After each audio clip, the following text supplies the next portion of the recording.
एक समय की बात है कि दो भक्त,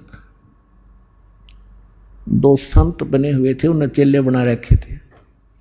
अब थोड़ा बहुत अध्यात्म ज्ञान इनको होता तभी तो ये थोड़े बहुत आम समाज के अंदर पूज्य हो जाते हैं। तो वो दो संत थे, एक संत कहने लगा चल मेरे शिष्य हैं वहाँ चलते हैं, वो दूसरा भी साथ चला गया। तो जिसके वो जाकर रुके उस बहन ने नाम ले रखा था, दीक्षा ले रखी थी। उसके घर उसकी बहन आई हुई थी, उस बहन की बहन, और उसकी बहन की लड़की विधवा हो गई थी और वो बहन बड़ी टेंशन में थी।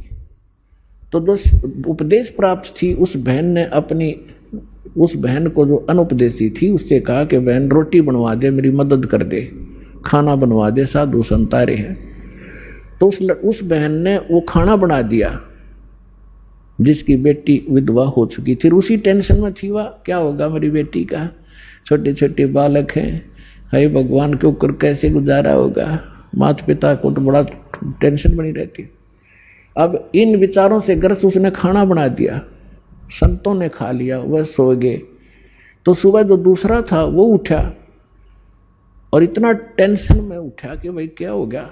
उठकर उसने अपने साथी से बताया कि भाई आज तो ऐसा सपना आया जैसे मेरी लड़की विधवा होगी हो,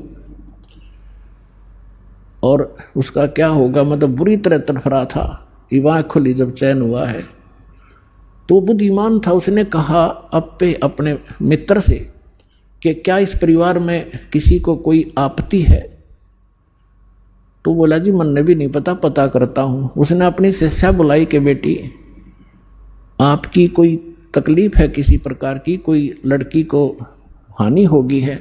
तो वो कहने लगी जी मुझे तो कुछ है नहीं, आपकी कृपा से मेरी बहन आई हुई है और उसकी लड़की मर गई, उसकी लड़की विधवा होगी, अभी 10 से 15-20 दिन हुए हैं और वो आई थी। तो उस संत ने पूछा क्या खाना किसने बनाया महाराज, कि उसी ने बनाया था।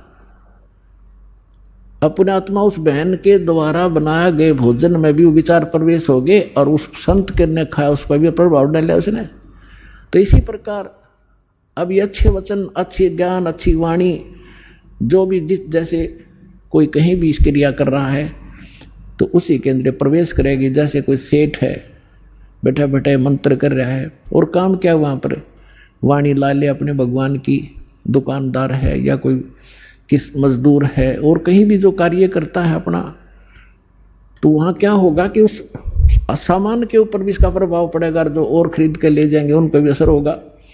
तो इस प्रकार हमारे जो सभी की आत्माओं पर पाप कर्मों का विष चढ़ने से मूर्छित पड़ी है या जाग जाएगी और फिर बदन में लग जाएगी।